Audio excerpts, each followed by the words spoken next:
then. All right, there we go. So we are going to record this. We're going to make it available to people later after the fact. Anthony, you are in the middle of the country. I'm in the east coast of the country. What do we want to say before we get started? Welcome. Thanks for being here. We appreciate you being here, and I think that you're going to get a lot out of this. Evidently, we're contending with the Browns game, just by the way, I want you to know. All right. They should move over here immediately. I'm going to close this little window here. We're going to close out of the Hangout. We are going to make this the screen, and hopefully you all can see that.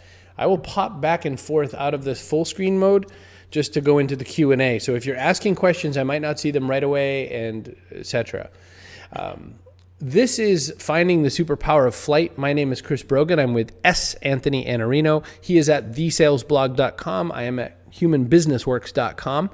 This artwork that you see is created by my good friend Josh Fisher, who is at Calabash11 on Twitter. I think it's just the most amazingly beautiful thing in the world. Anthony, why did we decide to start this? Before we get into it, let's just talk about, why do we even make this program available? Quick version. You and I were at a conference. You were speaking at the conference. We met a couple times. I invited you for coffee. We had coffee for a couple hours, and then we ended up having dinner. You had nothing to do. We enjoyed our conversation. And the conversation, because we always end up talking about business, came quickly to permission and how you never got any and I never got any. And we know so many people that they have something to share. They have some gift. And they're waiting for somebody to come along and to give them permission so that they can fly. And the permission never comes. And we thought about this and we talked about it a number of times. And we sketched out some ideas and thought, how could we share this in a way that would be meaningful for the people that need this message, that want this message, that's going to take this and go do something with it. And here we are. Quite so. And it's pretty interesting. I think that when we put this out there, we got a lot of interesting feedback from people. And some people were just like, well, this isn't really about sales or this isn't about marketing, so we don't want it because why would we possibly want to improve our career? We'd rather hear more about doing sales and marketing. The other feedback, I think we got a lot of times was people would say, well, I've done a lot of this kind of stuff before. I've spent money on these kinds of things before. Why do you suspect that yours will be any better than anybody else's? And I mean, listen, this is the recording. So you already bought, you already believe in it, people watching this. But Anthony, why did we think that we could do any better than anybody else? It's interesting because you're right. If I were to put out something that says I'm going to teach people more about sales, how to sell more effectively, people anxiously gobble up that kind of content and they're willing to pay for it. But when I say this is about polishing you, this is about working on you, the one asset, the one resource that you have to produce everything you want, there's this hesitancy. And I think some of the reasons that hesitancy exists is because, like, one of the emails I got said, I won't take action on this. And I sent back then, definitely don't buy it. If you're not going to take action on it, don't do this. But right. I think what we're going to offer that's different is this is new school. This is action oriented. It's not just talk. It's not what you're going to hear from motivational speakers. This is really what's the work that you have to do to bring your best self to whatever it is that you're going to do. How do you find your own superpower? And we use flight as the metaphor for that, but how do you go ahead and give yourself permission to start doing whatever it is that you're born to do? Anthony, I'm just going to ask you maybe pop up your microphone just a tiny little bit more. It might just be my side, but just to be really sure. And anybody, if you're having a little trouble hearing either of us, just let us know in the questions. I'll peek in every now and again like I just did. That's a great introduction. The only thing I'll add to it is that, it was amazing. A lot of times in a row over the last little while, our conversations kept going to the word permission. We just kept saying, oh, well, that's a permission problem, or, well, why didn't that person feel they had permission? Why couldn't they grant themselves permission to do it? And I think that the one word you'll be sick of hearing by the end of this presentation is the word permission. And it's just, when we say it, we're talking about granting yourself permission to do things. But stick with us because we get into some granularity as to why we're about that. With regards to permission, I'm trying to think. The first thing we wanted to talk about was claiming your crown. Anthony, why don't we talk just a little bit about our stories with this and how that impacted our own lives?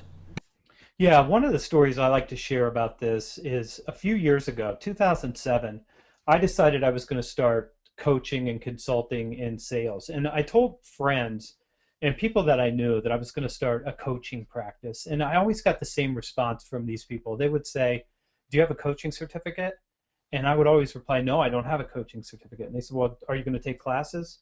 And I said, "No, I'm not going to take classes." And they would say, "Well, you can't coach without a certificate or formal training." And these are people that I know and I care about them and they care about me. We're friends. But deep down, I knew I could help people. I had the ability to create value.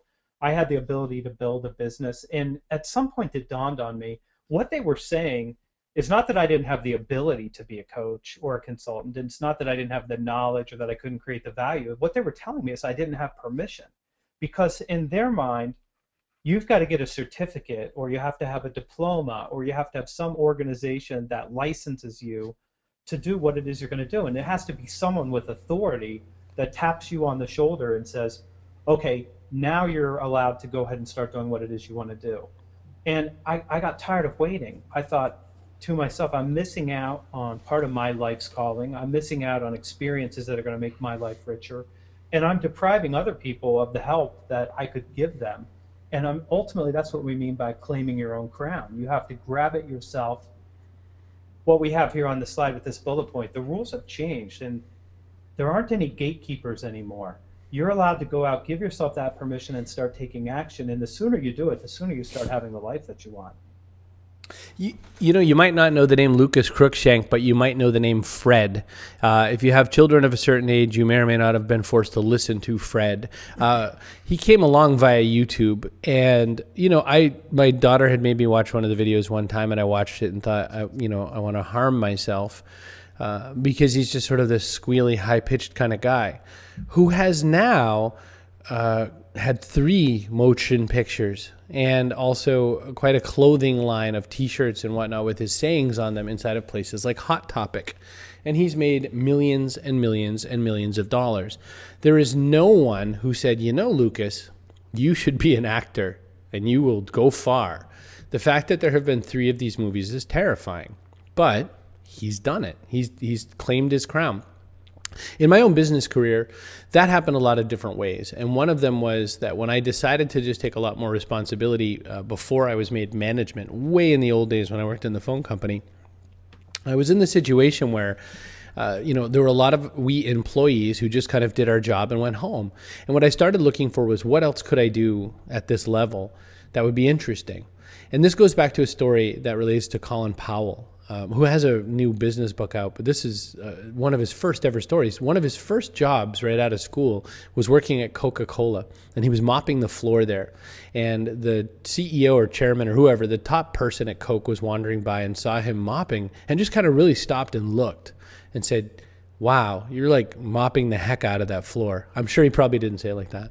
He said, "You're mopping the heck out of the floor, and why? Who cares?" And he said, "This is the job I have. I'm going to do it the best I can do it."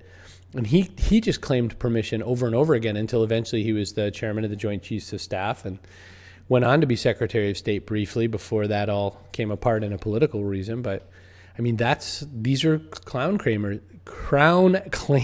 Good luck saying that 3 times fast. But what we want you to get from this is no one is coming to save you. You are your own superhero, and it's your chance to start claiming that crown.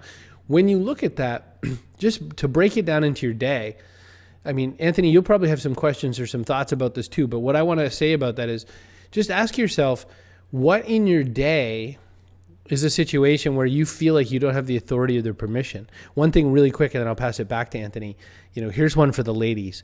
When looking for new roles, ladies, more often than men, this is survey data, not my opinion, tend to say that they don't feel that they're qualified for a role more often than a man will. A man will say, "Well, I've done something like that. That's close enough," and he'll take the role. Oddly enough, women feel that they need the direct qualification. Be aware of that, because that's a hindrance to you. That means that you're not exactly playing on that level playing field, whether or not there was one before. Anthony, what else do we have to say about this before we move? Just a couple thoughts. And as you think about this and as we work through this, I'd ask you to ask yourself maybe 2 questions. And the first one is, are you making the contribution that you're capable of making? Are you doing what you should be doing now? And I would ask you to think about that, because we started this with the idea that a lot of people we know have great gifts, and they're depriving the rest of us of their gift because they haven't yet given themselves permission. We think that people have it inside them. We know you do. And then the second thing, who's the gatekeeper in your mind that's preventing you from taking that action? And is that really the gatekeeper, or is it really some permission that you're waiting for deep inside? If you wanted to, couldn't you take action now? Couldn't you start making something happen? And you'll have a workbook to go along with this, and we give you some questions like this, and we hope that you'll take the workbook and really answer these questions, because we're waiting for you. That's really the deal. I mean, with regards to the workbook, I was just bringing up a copy of it on my screen so that I could look at it, because I wanted to make sure that we got into the depth that we covered there.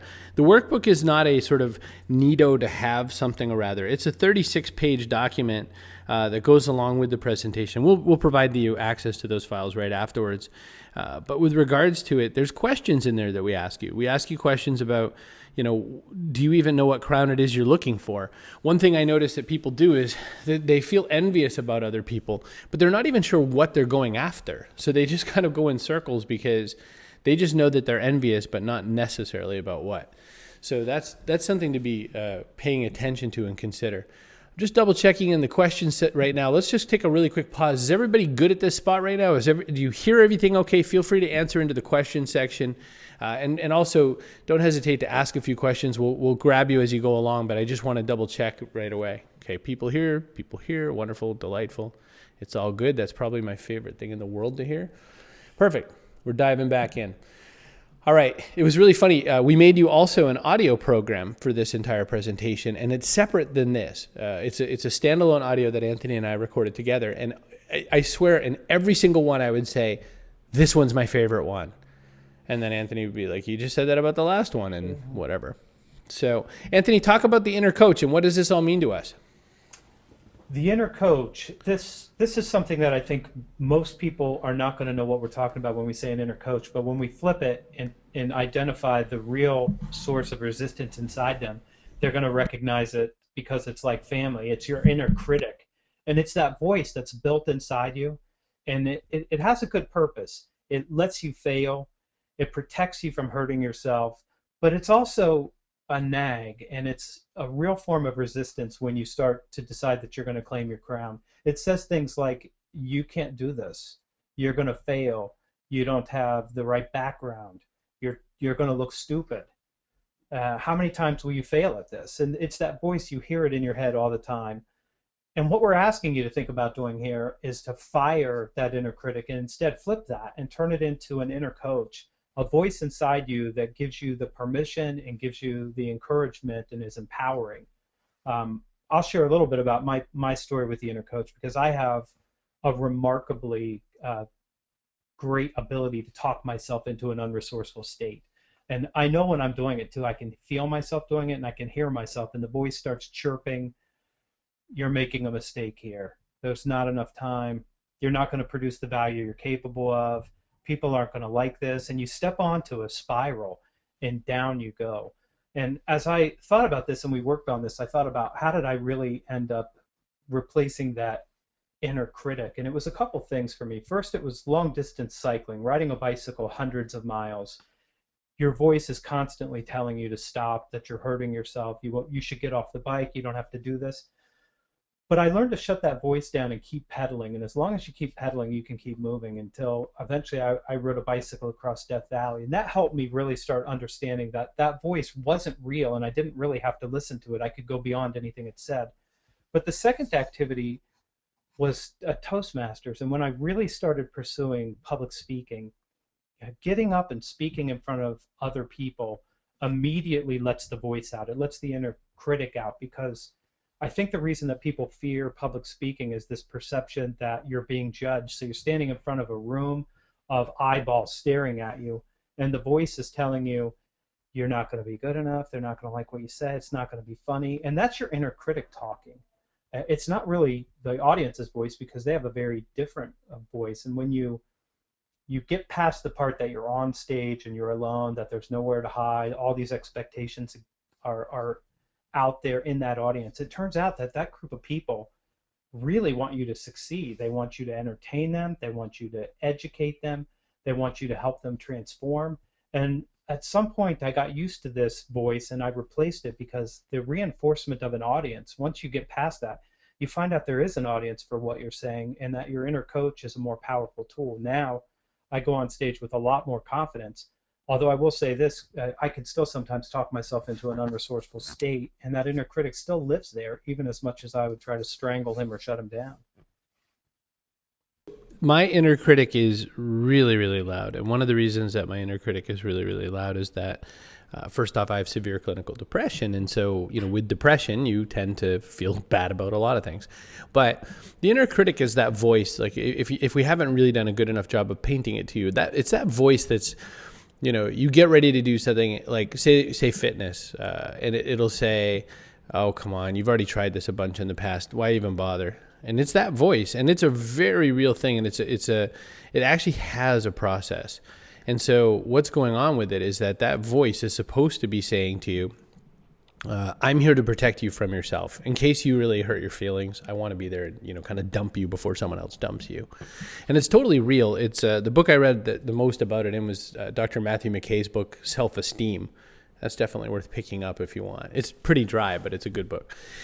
From that, what I started thinking about this inner coach concept was like, well, what would somebody say if they were trying to help me? What would the voice really do to help me? But there's a step or two in between that I want to talk you through. This is in the workbook too, so don't feel like you have to write a whole lot of notes. We'll get this to you in the workbook. And again, we give you those files at the end. Practice listening to those inner voices and just listen to them for a bit. Get very aware of what you're saying to yourself because it's really different for every person. Try that for a week if you can. From there, try to deduce what the inner critic is actually trying to save you from, because that helps you with your own psychology. If like, for example, when I go to emotionally eat, my inner critic says to me, well, who's going to know? Who cares? Just eat what you want. Who's going to know? Who's that going to hurt? But evidently that means I don't value myself very well because obviously I'll know because strangely your genes know that you snuck something that you shouldn't have eaten. So try to figure out what you're trying to be saved from. And then finally, try to work out a sentence or two that you can repeat that comes from a place of self-love and self-value. Sounds like something a coach would say. So I guess a question or two for this section is just, ask yourself, what would a coach say to you, to someone facing a challenge? And answer really fast, and I bet you'll still answer kind of jerky things like suck it up or just do the work or whatever. We think that what a coach should be is harsh only when we're feeling really harsh about who we are. So I just think it's something to really pay attention to inside yourself because what you'll learn from this part is so vital in understanding how you're going to be able to fly. Because really, one of the two things that's going to hold you down the worst is the stuff inside yourself that you're saying badly. And this whole section is about that. So, but then moving on from that, we have to learn about untangling. Anthony, start your story. This was, I wasn't even familiar with this concept until you shared it with me using these words, but in my mind, it's the external critics. And I think about every time that I've tried any endeavor, starting from when I was a young kid, there were people who would say, you can't do that. I decided to move to Los Angeles to front a rock band when I was 21. I was told it was too far. You're too young. You don't have a job. You're not going to make it.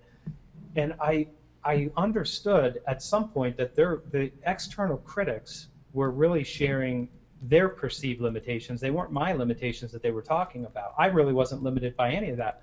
But I felt limited by that because they had these expectations of how I was supposed to behave based on what they thought was right for them. Same thing when I started teaching, I was told I needed an MBA. When I started the blog, I was asked, what makes you qualified to publish sales advice? And you get this from people all the time. And you can get tangled up in other people's perceptions, and you can get tangled up in their criticism, and you have to learn to ignore them. And I say that not in a mean or a harsh way. I know there are people who say, just ignore the critics, screw them. But a lot of times, these external critics that you deal with, and especially in all the cases that I mentioned for me, these are people who love you. They care about you. They don't want you to get hurt.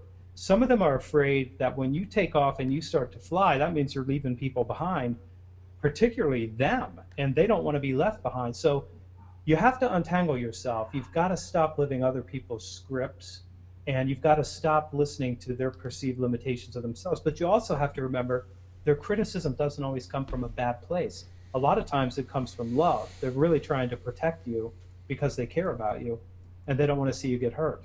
But if you're going to fly, you've got to take the first step, and you've got to free yourself from all the tanglements that prevent you from taking that first step.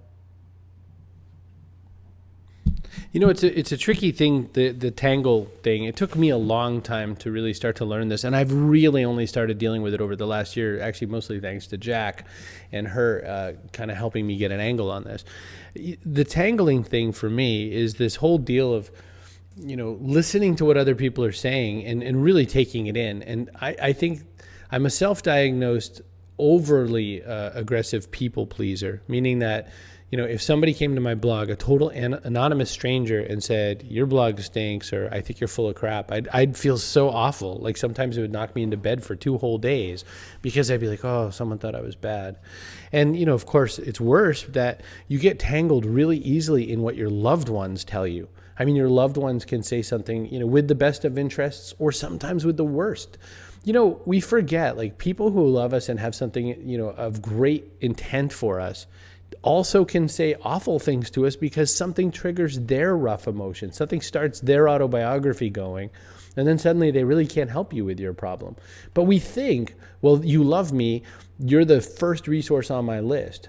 But a lot of times you have to really solve for that yourself first and then kind of come out with love, because, you know, there's just so many ways someone can say something wrong to you while you're in a vulnerable state. There's so many ways that you can accidentally, you know, feel something awful. Plus, again, if you're living through other people's scripts, that's where that magic word disappointment comes from. Disappointment, the definition of disappointment that's causing you to get tangled up as well, is when someone says, I'm disappointed in you, they're saying, you didn't actually work the script that I thought you were going to work. I had this thought in my head of what you were or what you mean to me or whatever. And I think that, you know, it's a very difficult thing because, you know, you really kind of walk away from that saying, oh my gosh, you know, I'm the worst person in the world. So instead, the kind of next way to look at that, or the next possibility, is that you want to see how do you take what you've learned about yourself and kind of move into your own self and start asking your questions. One question I have for you that's in the workbook: what praise are you seeking? If you're really drop dead honest with yourself, what do you wish people would be saying about you? Because this is the other thing. Anthony and I almost just forgot this, Anthony. We both talked a lot about the criticisms that people might give us, but do you want to know what else is a tangle? Praise. Seeking praise, listening to praise, reacting to praise, doing anything because you got a good mention for it is just as negative and just as bad as if you're stuck because someone said something harsh to you. And so sadly, the trick is, I say sadly because, boy, praise makes us feel good. The trick is we have to learn to really value our own internal opinions much stronger than we value an external opinion on praise and criticism. And then really, you know, if there's a loved one in our life, then from there go to a place of love with that kind of information. Anthony, did I miss anything else? What do we got? No, I think that's good. The only thing I'd add is as you go through this and you look at the workbook, when you decide what it is that you're going to do, how are you going to take flight, just think about what people perceive to be your limitations and ask yourself whether those limitations are their limitations or whether they're your real limitations or whether they're just perceived limitations. And a lot of times what you're going to discover is that there really aren't any limitations, either for you or for them. And it's some fear, some vulnerability holding them back. And they put that on you. So you have to free yourself from that if you're going to fly. No question at all. And yes, praise, I almost forgot to talk about it, and only because it just seems so innocuous. But once you break yourself free of it, I mean, think about it really quickly.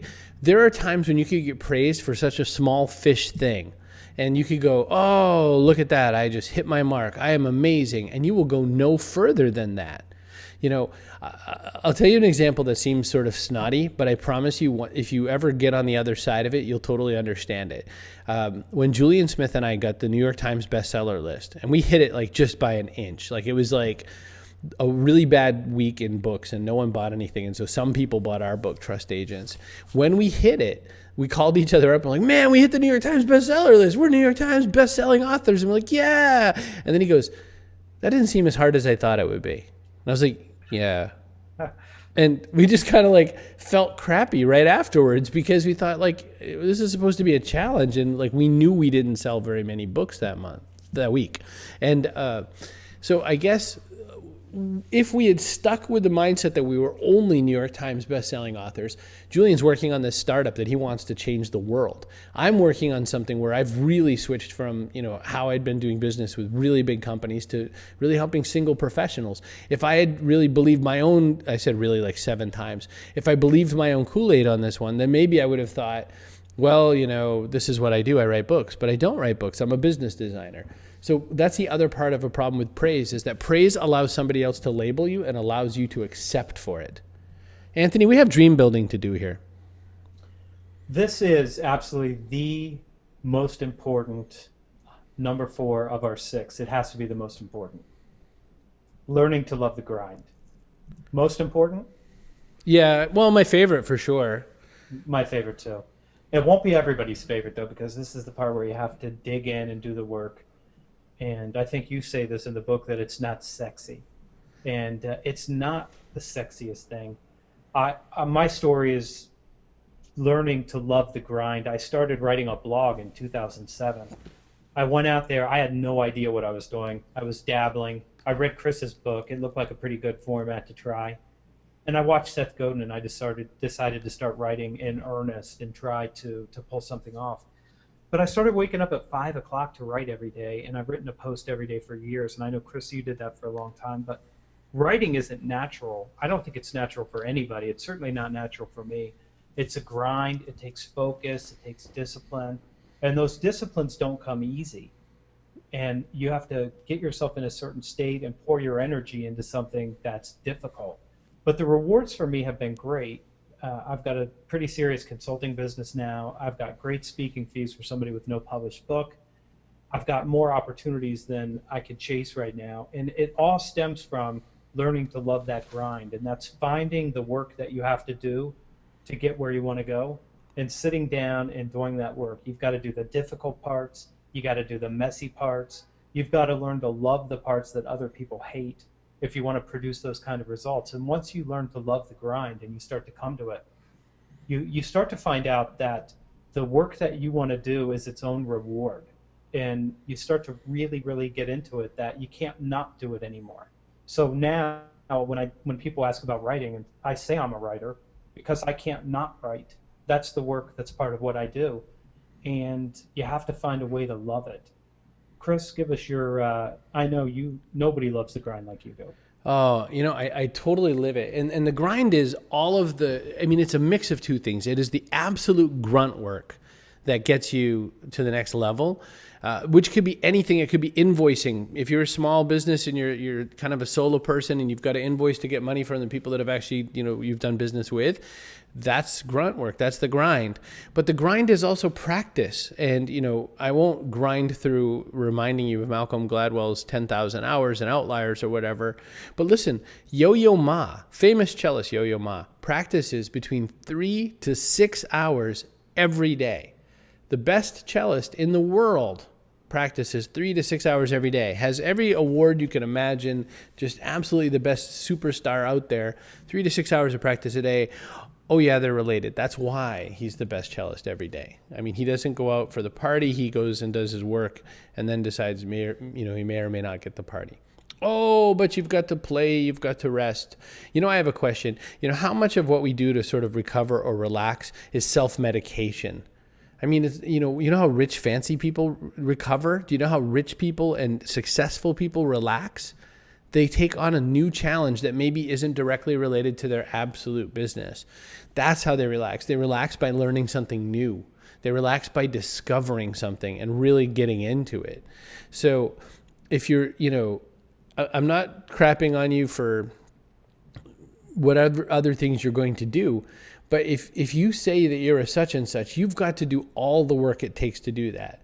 If you're a writer, you have to write. Somebody told me just the other day, they said, how'd you get your book deal? And I said, well, it was a really weird situation. I was sitting across from Ellen Gorstein, and she just sort of said, hey, you should have a book. And I said, no way, it's a lot of work.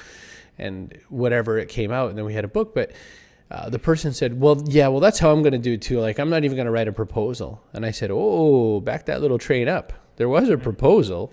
I have to write a proposal every time I write a book. I'm a New York Times best-selling author, says Rick James.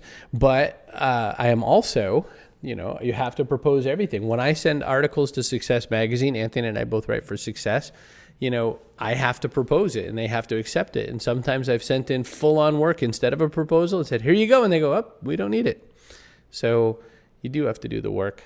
One question about that, though, is sort of, I want to make sure I'm in the right section. No, I am.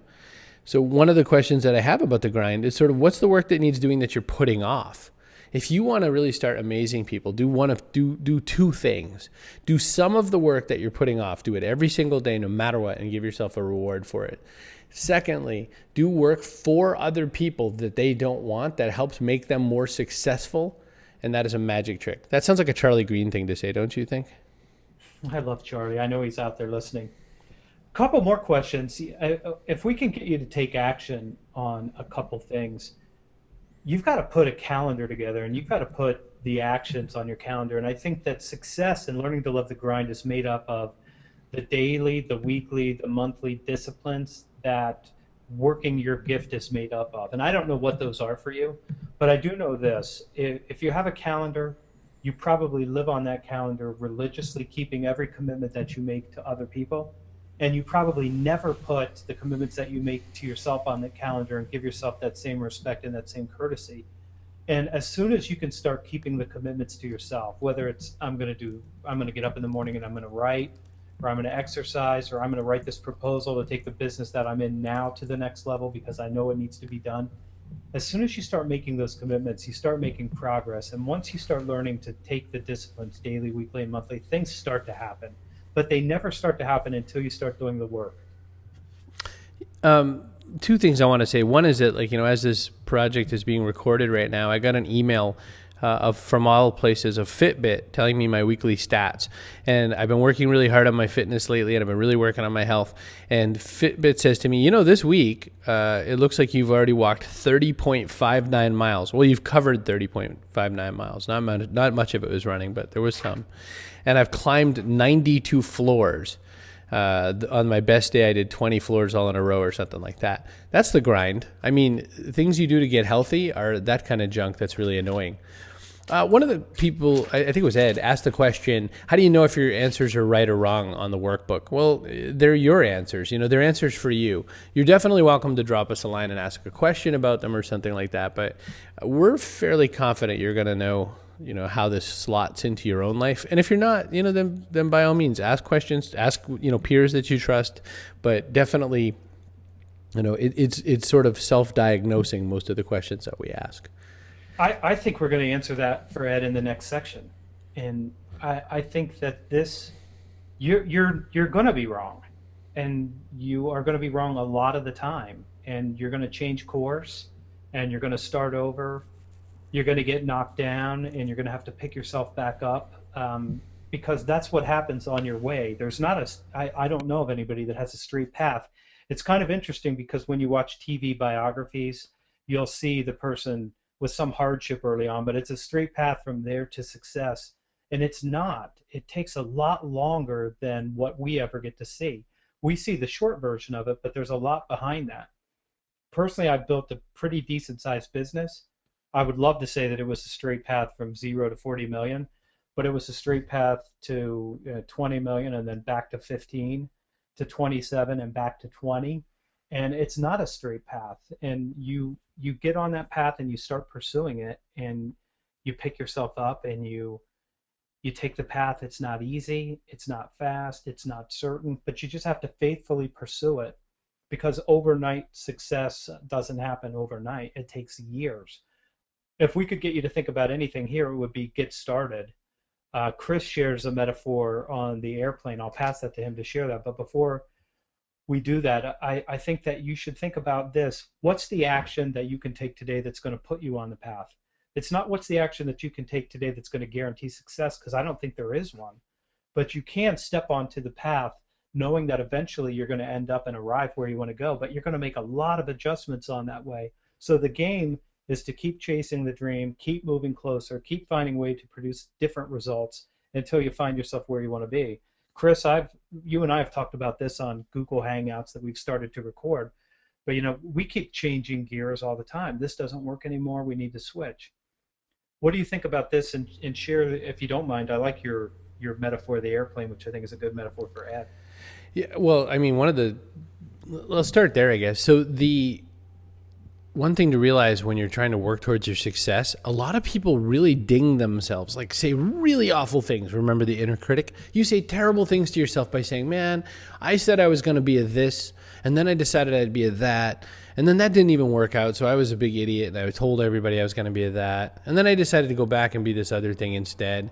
And you get mad at yourself for that. But in what other universe can you have a 90% failure record and still actually be successful? It turns out you can when you fly a plane. Airplanes, most times, commercial airplanes, are 90% of the time off course. From the moment the plane flips up off the runway, from the moment the wheels leave the tarmac, it starts getting off course and it needs correction. 90% of the time an airplane is in the air, it is being corrected of its course. This means, of course, you have to do that as well. When we say overnight success takes years, it's so vital. There's a few little stories that I've shared a little more often, because the more times I share it, the more people repeat it, because they all of a sudden realize something different about me. One is, it took me 8 years to get my first 100 readers on my blog. Now, granted, it was partly because when I started, there just weren't very many people doing this kind of thing. It wasn't like I was an early blogger. There just weren't very many early blog readers out there. And then the other thing I like to tell people, which Barry Moltz pulled out of me around his book Bounce, which was about kind of failure and stuff like that, which is always a pleasant book to read, a book about failure. Barry and I were talking about the fact that when I used to go to events, I barely had enough money. Like I couldn't even pay my mortgage. And so I would just skimp on the mortgage and say, well, I'll get it next month and take the ding to the credit.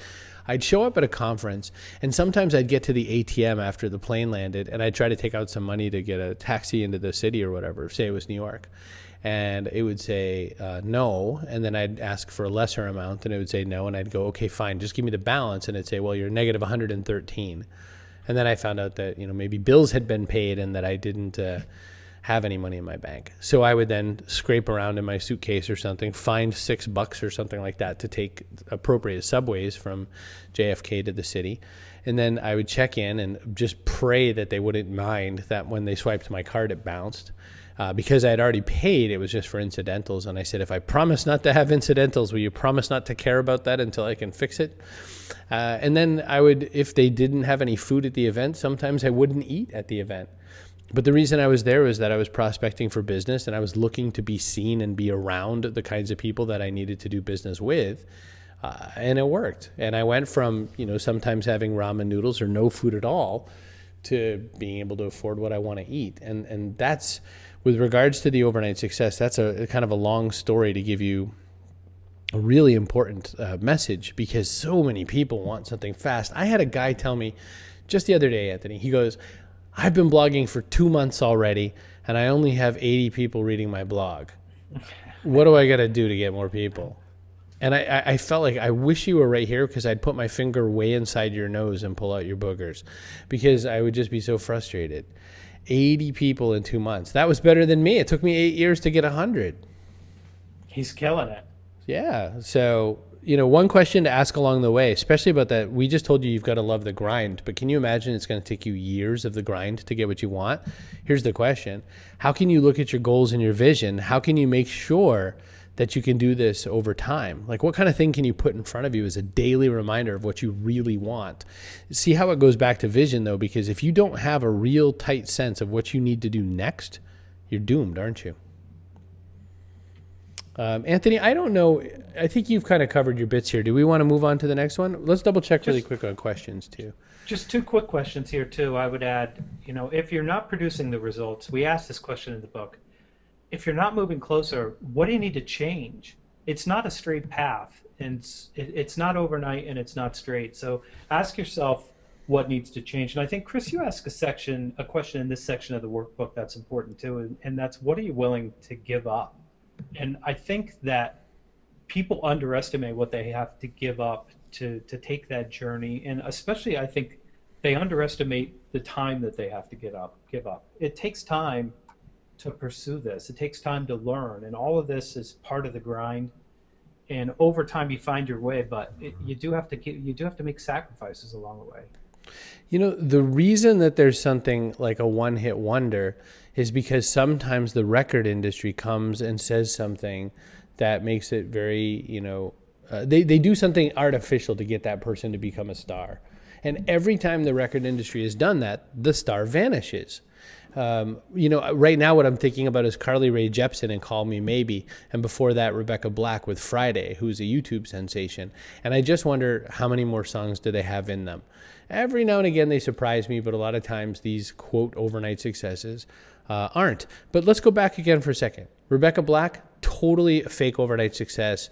Bless her heart. I wish her well in life, but she did it a totally false and strange way. Carly Rae Jepsen has been at it for well over a decade, who competed on Canadian Idol and actually did reasonably well, and then gets found by Justin Bieber and Scooter Braun. That's not overnight either. So, I mean, also do that. Be really clear when you're sort of thinking of your sacrifices, that you know what the person did or didn't give up, and that you're really clear on their story before you start thinking about modeling it. Just one other thing to point out about that, I guess, before I move on. People like Sir Richard Branson, who's one of my biggest business heroes and idols. Richard Branson was dyslexic from a lower middle class family. His first business venture idea he thought was so brilliant ended up getting him in trouble with the government, and he started out in the hole. He started out with almost no money and even negative money because he'd run out of business, problem because of his business. He, became rich enough to buy an island. He's a multi-billionaire, and he's doing a lot of great stuff to give money back to all kinds of charities. But that's where he started. There was a question asked, should I love the grind? And I can't say it enough. Yes, you should love the grind. Make sure you're doing the right grind, though. There's always that storyline about having the right ladder on the wrong tree. But you've really got to realize that doing the work, whatever the work is that's core to your business, and also some of the succession work that you need to do to stay doing the core business, is the most important stuff to get onto. We're coming in the home stretch right now, and that is my other favorite. Build your community. Anthony, you start. I'll start with this one, even though you are Mr. Community. So I'll talk just about blogging and about, I know Charlie Green's out there, and Charlie Green's part of my community, but I started the sales blog, and if you've ever started something like that, you're all alone. Like your example that you gave of the kid that's got 80 followers, I would have killed for that 2 months in. You've got no traffic, and you think you want traffic, but you don't. What you really want is a community. You want some people that are going to help pull you up, and some people that you can help pull up. And I got invited into a small group of people that write about sales and sales consultants. And I got invited into a group. The group shared. We really tried to help each other. But at some point, everybody disappeared. And I was left with this group. And I started building this group myself. And it's an interesting group. I think if you were to look at this group, you would say, this is a group of sales consultants that compete with each other. But we don't look at each other that way. We each have different gifts. We share each other's works. We share ideas. We share best practices. We help each other market. We even refer business to each other. We have 30 members now, and earlier this year we all got together in Chicago for a face-to-face meeting. And what I've learned about making this path is there's a community out there for you. That community already exists, and they're going to welcome you in. And if that community doesn't exist, I promise you there's still a community there waiting for somebody to come and lead that community. And what you'll learn is it's the strangest thing. One time when I was diving in St. Croix, I caught an octopus. And it's a very strange thing to actually catch an octopus, because you grab it and it grabs you back. And it's so intimidating to have an animal grab you back. But that's the way this community works. You reach your hand out and somebody grabs a hold of your hand immediately, and then you pull each other up. that community is waiting for you to share your gift. They want to pull you up. They want you to help pull them up. So I'll go with a couple questions and then pass it over to you. Can you find that tribe? Can you identify the people that should be in your community and start reaching out to them now that we have the kind of tools that allow you to quickly identify and find those people? And if there's not already some tribe that exists, can you find somebody to go with you? Can you find somebody to help build that tribe that you can identify, that's going to help you identify other tribe members? And then one last thing, you've got to create value for that community. You've got to share, you've got to promote, you got to help build that community. And if you build the community and if you make this about helping others, it's amazing how much help comes your way and how much people help build you up. Well, community is sort of, if there's one thing people get wrong about me all the time, they think that I have achieved the level of success I have because of my writing skills, or maybe some really remarkable thing I've been able to do for businesses, which both things are somewhat true. But the real truth is community. And the word gets thrown around a lot. I bet there's already some questions like, well, come on, people say that all the time, or what are you defining it as, or whatever. First off, one of the things I want to say to you is that the best way to ever talk about a community, never, ever say my community. If I say it, I usually say it by mistake. Say the community that I have the pleasure and or the honor to serve. That's what you want to say. Chris Grams from Red Hat taught me that. He has this great thing where Red Hat, the software company, doesn't even have their own community website or anything like that. They just participate and belong to Linux websites and Red Hat websites and whatnot. And that's been really huge and instrumental in how that they've formed their community business. With me, it comes down to a lot of little things. And these are, by the way, if there's anything that we've told you in this presentation that you're going to sort of balk at and think, I don't need that part, it's community. It's the part you're going to throw away. So if you were thinking that right before I said it, I want you to think about this. The part that people get wrong all the time, and that then very successful people, multi-millionaire people whose names you knew if I said them aloud, the thing they ask me when they get me into a room quietly and lean in close is they say, I need people to care about me. And I always say, so when did you last reply to them? When did you talk to them in any kind of one-on-one way? You can't do it all the time. It's really hard. The bigger the crowd, the harder it is to do. But the more personal you can get, the more personable you can get, the more you can connect people to each other. It's a huge, huge thing waiting to happen. There's a guy, Jack Hadley, I'm just going to say his name out of the blue, that I saw once ever at a Blog World Expo, and I was walking towards him from quite a distance away, and I looked over, and he's sort of, I don't know, visually striking to me, and I thought, I think I know him. He's Jack Hadley. Now this guy is not famous to anybody besides his family, perhaps. I mean, he's a wonderful guy, but he's not an author of some book. He's not on some TV show. I just knew his name because he had commented on my blog a few times. And I said, Jack Hadley, great to see you in person. Shook his hand, and he was mind blown. I then proceeded to introduce him to a few of the other people standing around with me because I thought maybe someone will have something in common with him. He talks about that all the time. He just brought it up on my website 2 days ago. This is like something that happened in 2009. The reason I bring it up isn't like, wow, you're a good guy. The reason I bring it up is that's the table stakes. What people want from you is they want to be seen. They want to be remembered. If you're crappy with names, do you want to know the trick to it? Practice. Practice looking into somebody's eyes and saying their name a couple times. And when you don't remember it and you see them in person, don't fake it. Just go, whoops, I'm so sorry. I don't remember your name. And if you want to fake it, I'll tell you my trick. So Jack and I are walking along. I might say, oh, have you met Jack before?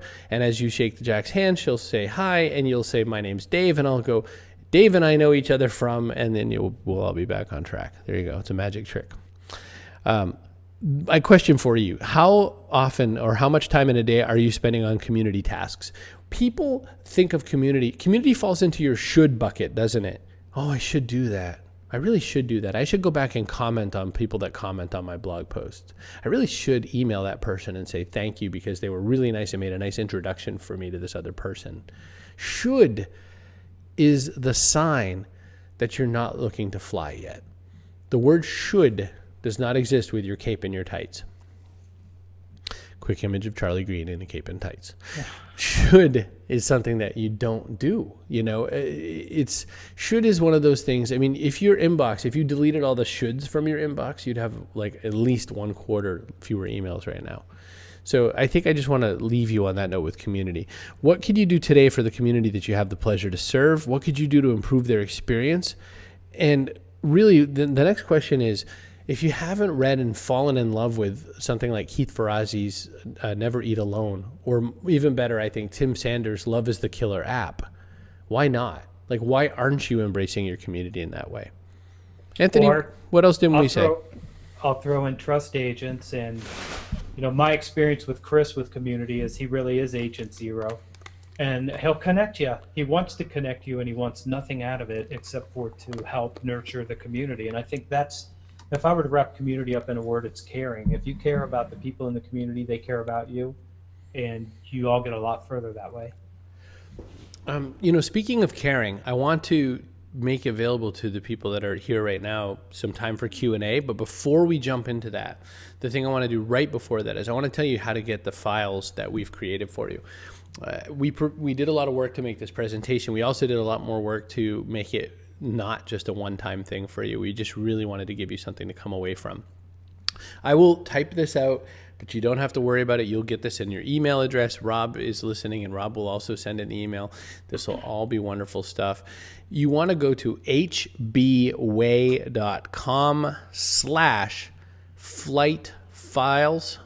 I think I said that all right. So HB for human business, hbway.com/flight files. You will see yourself blocked by a password. The password is Icarus, ICARUS. Anthony, you know who Icarus is, right? I don't want to put you on the spot. I do. Wax wings. Exactly so.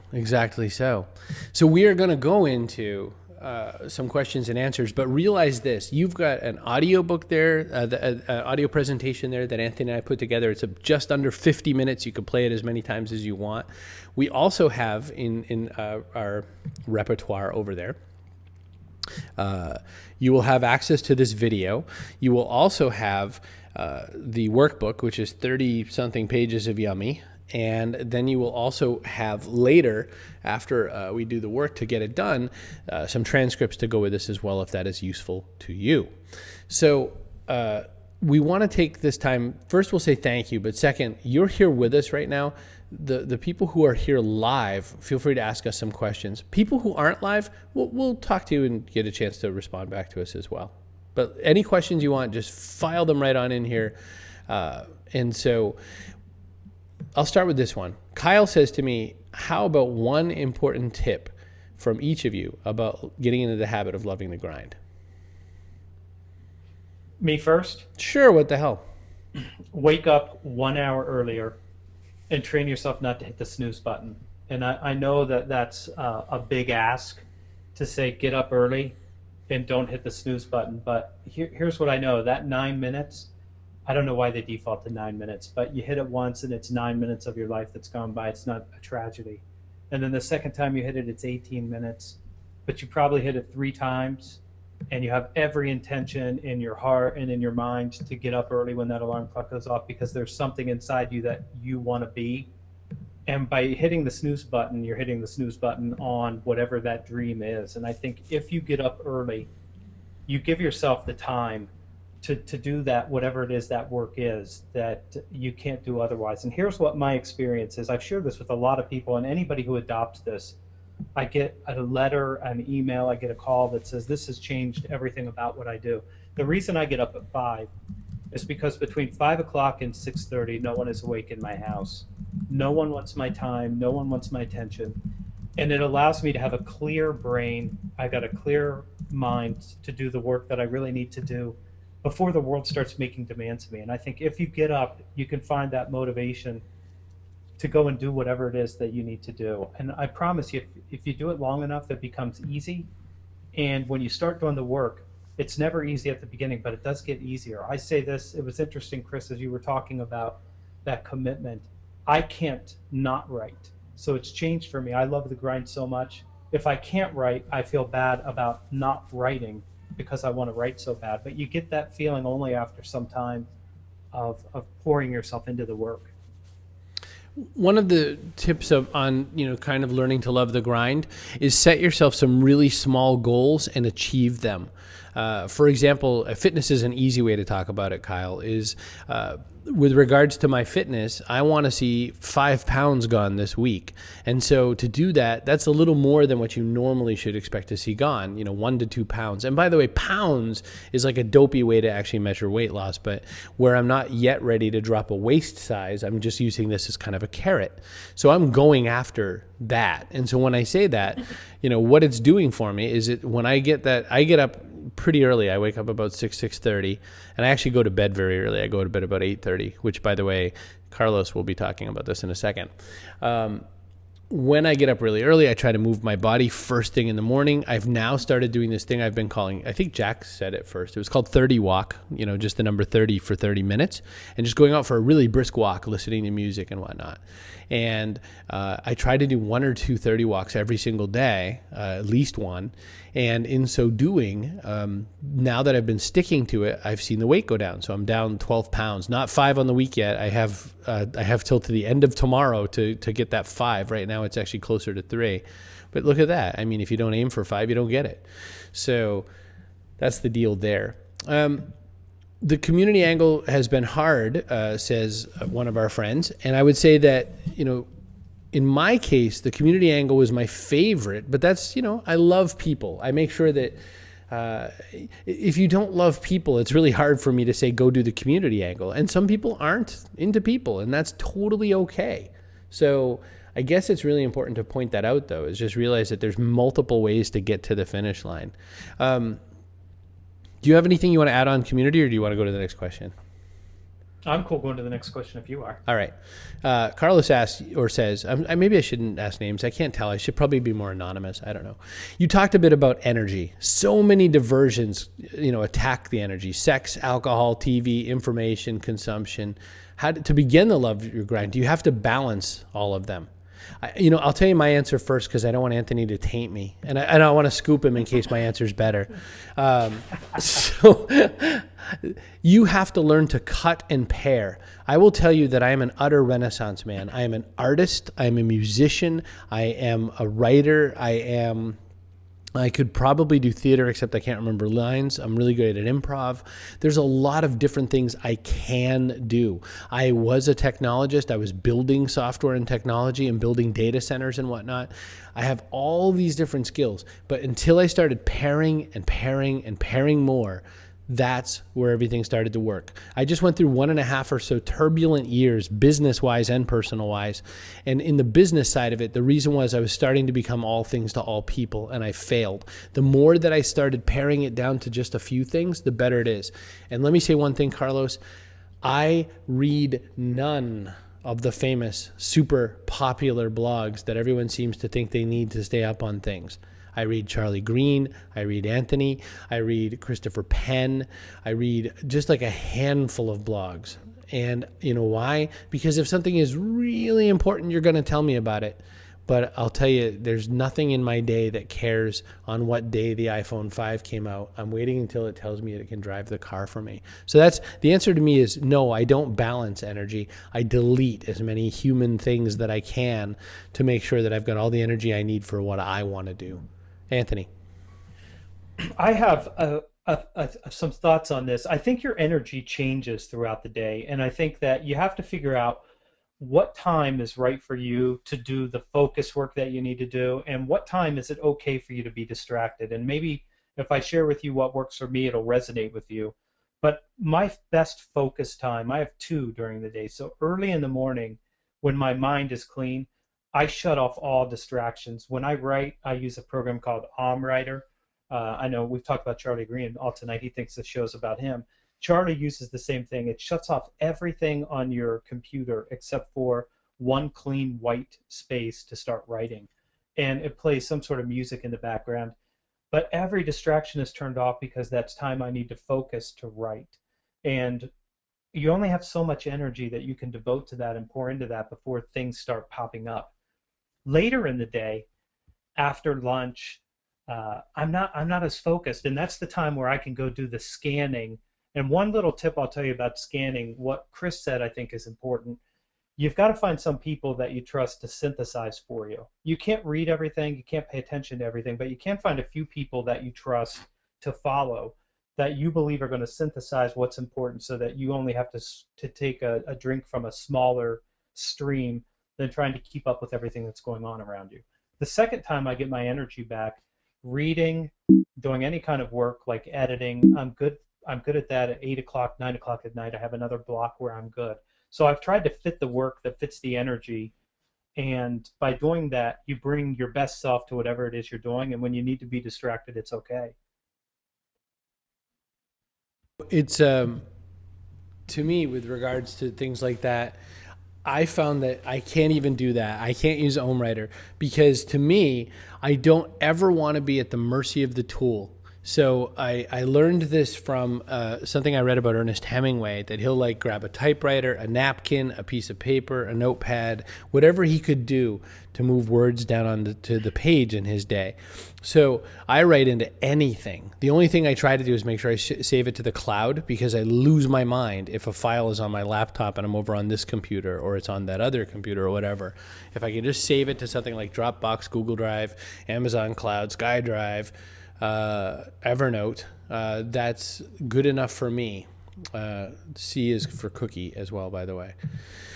There was a question: what if you're starting a project so brandy dandy out of your comfort zone that there is no community? Which is a really interesting question. There might not be any community yet for your project, but there's a community out there, I have no doubt. You can type anything into Google and find it. You could put people who have sex with Pinocchio dolls, and I'm sure you'll find a community. Please don't type that right now. I just made that up. Don't. Where did that come from? My id. So I think that, there is a community. You just don't know what it is, or there's a vector from one community to the other. There's just no possible way, with millions and millions of years of human evolution, that you've evolved something that no one cares about. You've just got to actually kind of make the GUI center and start inviting people to your flag. I agree with that completely. They're out there. And I would suggest this: if you don't think there's a community, my guess is they're waiting for you. They're waiting for somebody to help them find each other.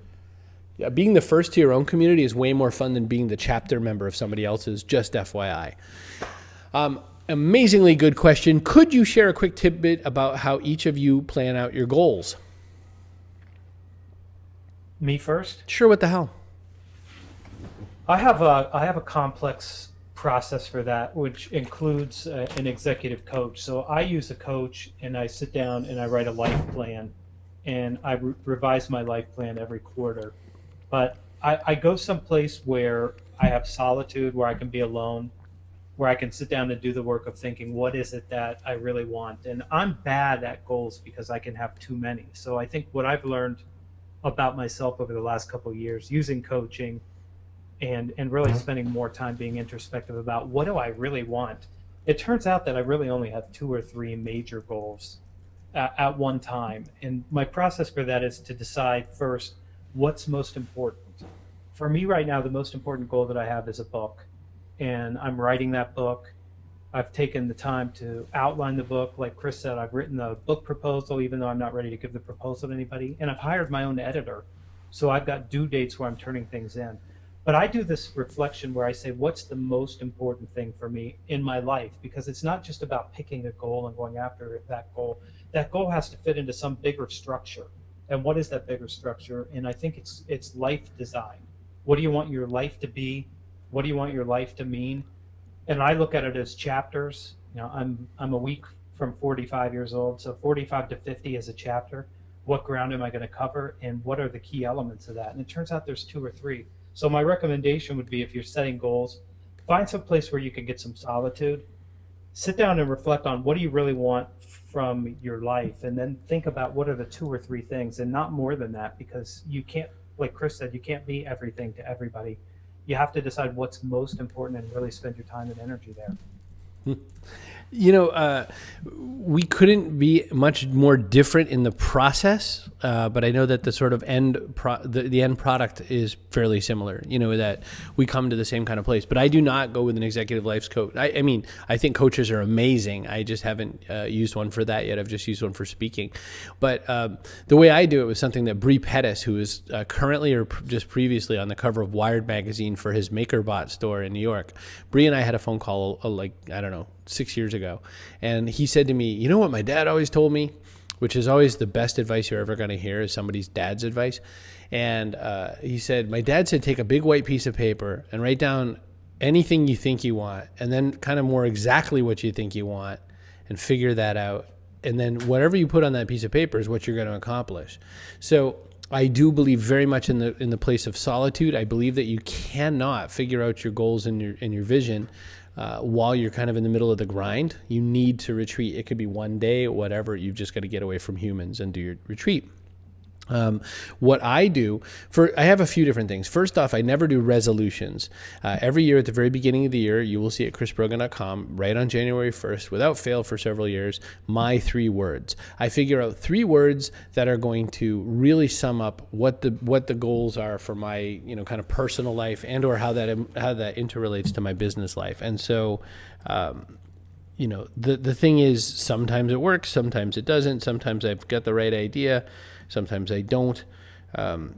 My 3 words for 2012 were temple, untangle, and practice. So what did this presentation have in it? Temple, I'm going to treat my body like a temple, so I'm going to do a lot better with that sort of thing. So far, so good. Untangle, we just talked about it in this presentation, so I must be doing it. Practice, the practice is the reward. The fact that if you're going to learn to love the grind, you have to actually give yourself the credit for the practice, not the reward. So my 3 words is one thing to give you. It's a very tangible way to do something with goals. The other thing is, remember that vision is a story told out of goals. I try to make sure that my goals, I'm never going to say the SMART thing. Just Google SMART goals and you can find it.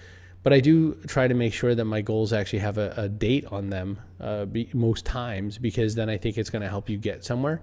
But remember that things that are finite really aren't a flag. If you really want to get magical, if you want to find your superpower and fly somewhere, you have to follow something that you could put a flag in the ground. It's even better if your community could also follow that same flag. So I try to make my goals more like that. Tell bigger stories. Be brave. My next big thing with Brave Now is all about helping people do some huge goal stuff. Hi, Gwen. And let's see. What kinds of positions were the first that you had to hire for? What did you have to have in that person, and how did you find them? Oh, my goodness. Anthony, you first. Depends on what business we're talking about. So in the staffing firm, I've had to hire all kinds of people for all kinds of different things, and I've found the best way to do that is to find a specialist and allow them to handle the whole role.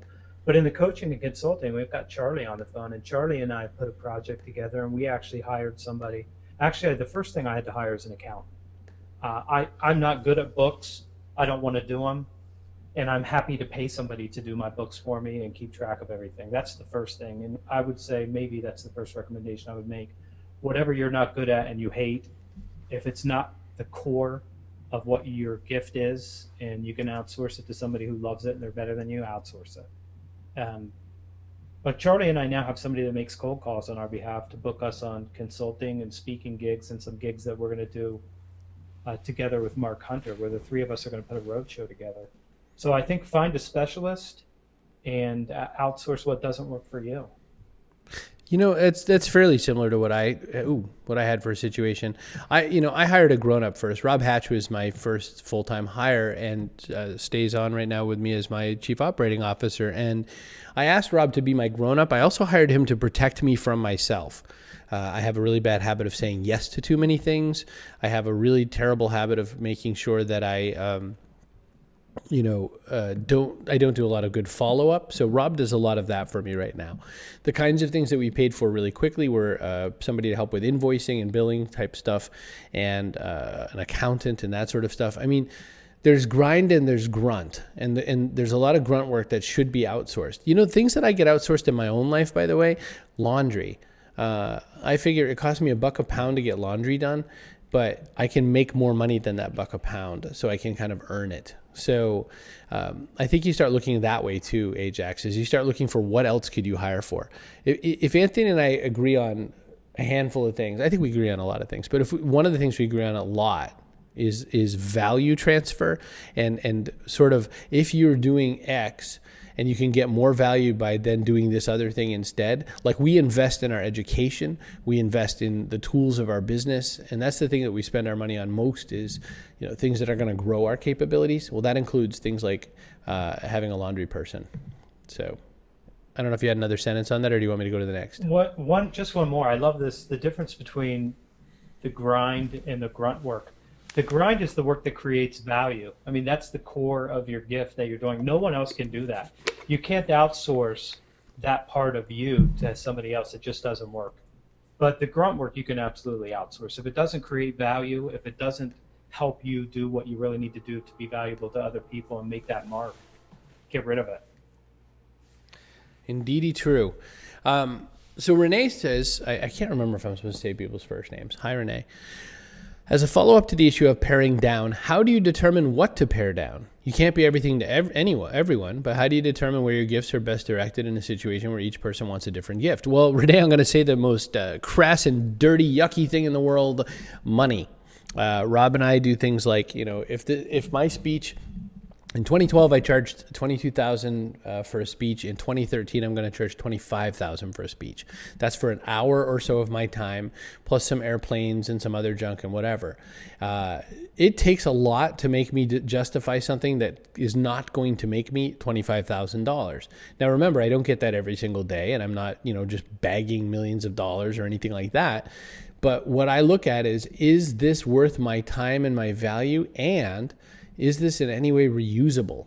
Like, this kind of a presentation is worth my time, because if I have my way, Anthony and I are doing some work that's going to help people be really helpful and amazing. And then we can call on you to help and do interesting stuff, because you're a superhero now. You can fly. So I look to do that kind of work. I look to do something that's a value add for my community, the community I have the pleasure to serve. And then as far as paring down other stuff, I mean, I sneak some of it into other things. I mean, with artwork, I'm a pretty decent cartoon artist, but if you saw what Josh did with those slides, he's an amazing artist. So I could outsource to Josh, but I could have sort of my excitement met by sort of giving him little superhero drawings and things to give him an idea, where we wanted to go. That's how I pare down. I pare down to, what am I going to get the most maximum value from me and the community I have the pleasure to serve, and what way can I sneak in the things that I want to do, in business and otherwise, into the kind of life I want. Anthony? Let me push you on that, though, because you got to that point now. But I think if you were to tell Gwen the truth, which I know you will because you always do, you're completely transparent.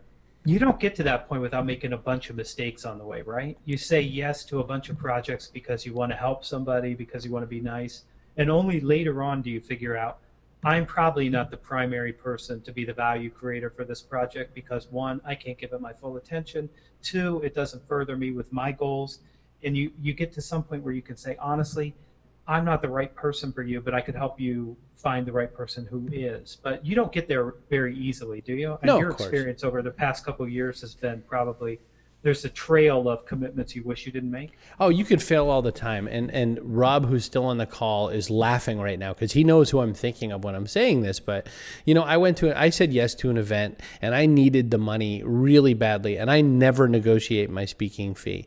And this one time where I'm like, well, okay, because I think it might lead to something bigger, blah, blah, blah, I negotiate a smaller speaking fee.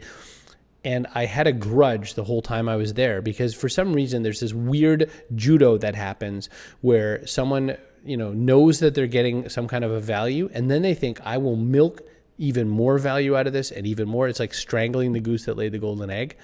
And so it just left me with this awful experience. And I didn't give the best performance in my life. The guy wasn't happy, whatever.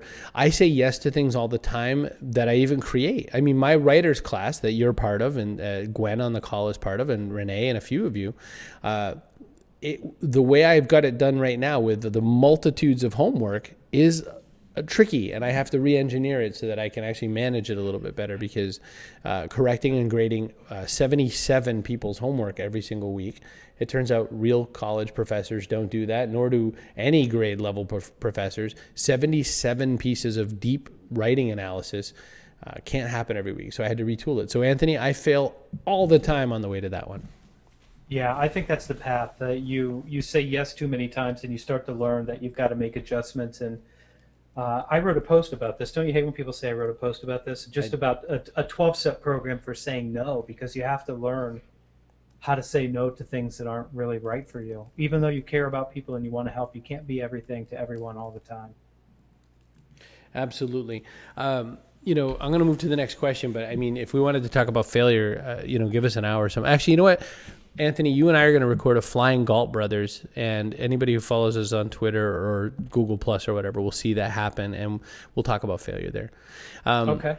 Gwen has started to say a question a couple different times and sort of aborted, but I'll try to pull off some of it. She says, I've got a great community personally, and I want to begin to integrate business, but I'm concerned about how changing the flavor of the context may affect it.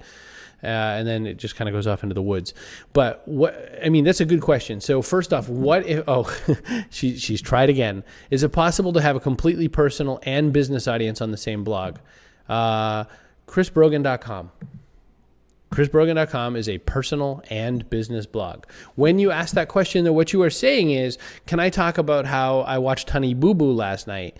And the answer is really only sparingly, and really only if you think that's going to really help your community do something better. My opinion. I think you can have a one-size-fits-everything kind of blog, absolutely. Anthony, what's your take? My take is yes, but I agree with you. You have to be careful. I don't think, and I've written about this too, I think that when people start to mix their personal opinions, when we start to get to politics and religion going into an election cycle, you start to alienate people, and I think you have to be careful of what that is. But I also think there is a place where, if we're talking about the community and we're talking about the web, we do want to see you. We want to see you on video. We want to know things about your personal life.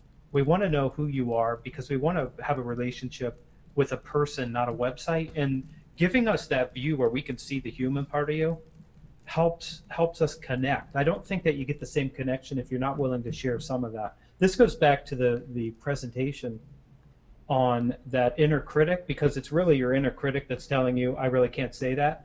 And the reason is probably because, I'm going to guess, and I don't know you, but I know enough, I think, by what you said to know that there's some vulnerability, there's a fear. People are going to judge me.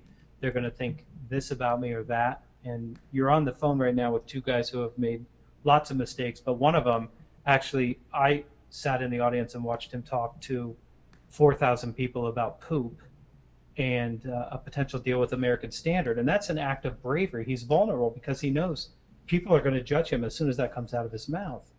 But there's something that follows it up, and it's funny, and it makes a point, and he said it, and it works. The number one retweeted comment from one of my most recent speeches was this: the weirder I have gotten over time, the more money I make. Meaning, the minute that I'm willing to be who I really am is when things get crazy. Jack and I both, I think it was her fault that I got involved with this, but I signed on to, oh my gosh, I'm going to forget what it's called. Is it Born This Way or Brave or something? Lady Gaga has a community on Facebook just before she ran off and started her own private community. But this whole notion of just kind of being who you really are really resonates with me. And I think that's vital. Justin points out, by the way, that Born This Way Foundation, thank you, Jack. I was like typing into Facebook with my right hand and trying to watch the screen. So I think that in sort of that vein of being yourself or whatever, it's just really important to realize that, you know, you really can be who you are. You just have to kind of avoid the Perez Hilton hot mess line. And when I say that, what I mean is this. People, I mean, you could say, man, you could say gross things if you want. You could say things that are intensely personal if it's really going to lead other people to some potential success. But if you're a whiner and a griper, then it's just not going to work. But that's not what you asked. You know, Gwen, what you really asked was, can I talk to people about, you know, how happy I am that it's fall and I can start, you know, having pumpkin latte? and can I talk about this business I'm doing? 90-something% of the time, the answer is yes, unless your personal life is about people that want to have sex with Pinocchio dolls or pistis with this. Yes. Can we give Gwen permission to give herself permission while we're here? Oh, yeah. Ooh, it sounds like an intervention. Let's walk on some coals. Yes. Gwen, you now have permission to give yourself permission. Yep, even without us. Justin pointed out, by the way, that Michael Hyatt's blog is a great example of personal mixed with professional. Michael is a publisher of, oh my gosh, books. Thomas, I'm like saying in my head, Thomas Nelson, thank you. I'm like, Thomas Crown? No. Thomas Nelson, who's, done some really great books, including Michael, but, Don Miller and some other people and all that. And it's, and his blog is part personal and part, everything. And, that's when blogs were the thing, when people were like, woo, blogs are going to be exciting. Same with podcasts. It was because people were people, and it was because you knew things about people, and that there was all this idiosyncrasy to it.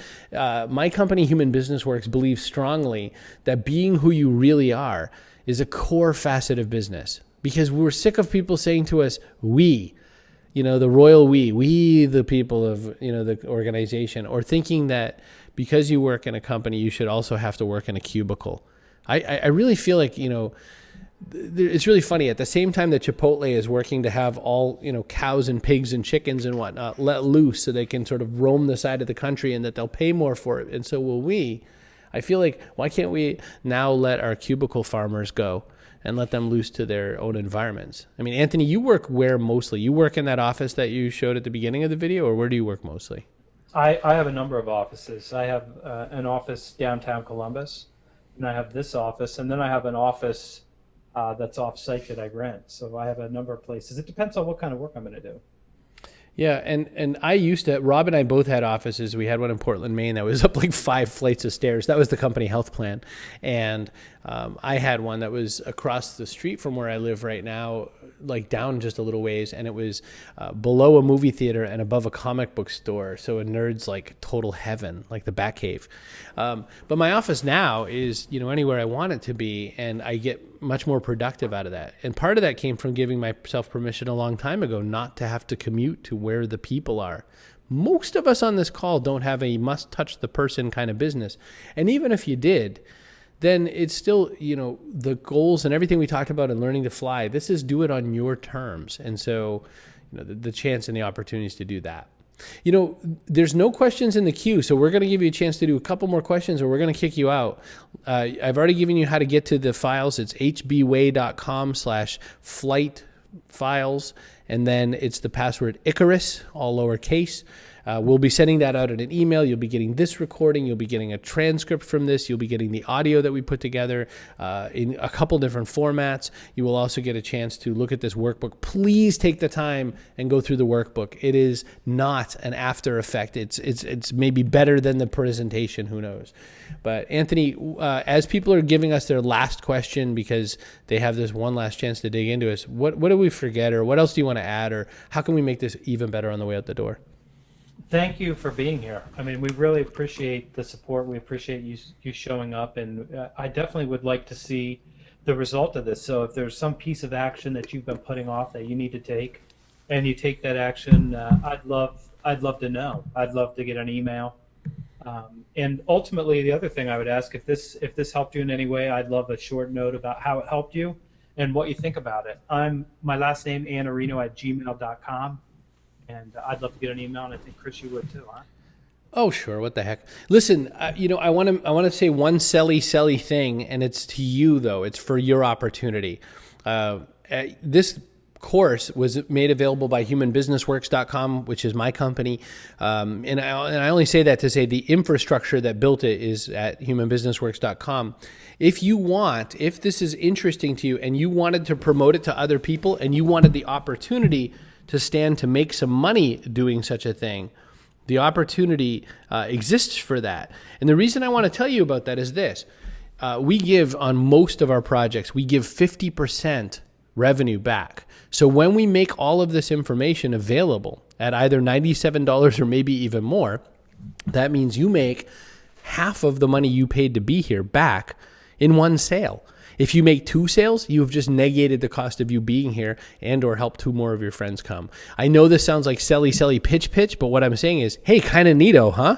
So you can take it either way you want. You can even just scram if you hate that idea. But humanbusinessworks.com/affiliates will help you sign up. It'll tell you sort of the frequently asked questions and some guidelines, and we've done a lot to try to make that process better. But please, thanks, Charlie. We did that process to make it a little better. But, you know, I did a thing for my Blog Topics Masterclass where I allowed people to have the opportunity to sell it. And one fella made over $1,000 and or one, I forget what he ended up choosing. Rob will have to tell me, but either the Kindle Fire before there was the HD ones or the Galaxy Nexus tablet. So, you know, it's not so terrible. So, Anthony, not another questions come in. So we've asked people to write you at anarino@gmail.com. We'll actually make that available in sort of the thank you letter and all that. Please give us, you know, any feedback you want. You can tell us why you hated it, why you loved it. It's just vital you tell us. And by all means, we look forward to talking to you and seeing you. And we do consider you part of the greater community of us. And thank you. And Anthony, thank you for your time. Thank you. I love doing this project with you. I think that it was great. Josh's artwork's amazing too. He's Calabash11 on Twitter. On Twitter he is Calabash11, CALABASH11. It would really probably make him thrilled if you tweeted him and said, at Calabash11, holy cow, you did amazing superhero art. I love it. All right, we're getting out of here. Ladies and gentlemen, you listening to us right now, thank you so very, very much. I'm Chris Brogan. He is Anthony Iannarino. He is at Iannarino on Twitter. I am at Chris Brogan, and you are who you are, and we believe in you. Thank you for your time. See you next time.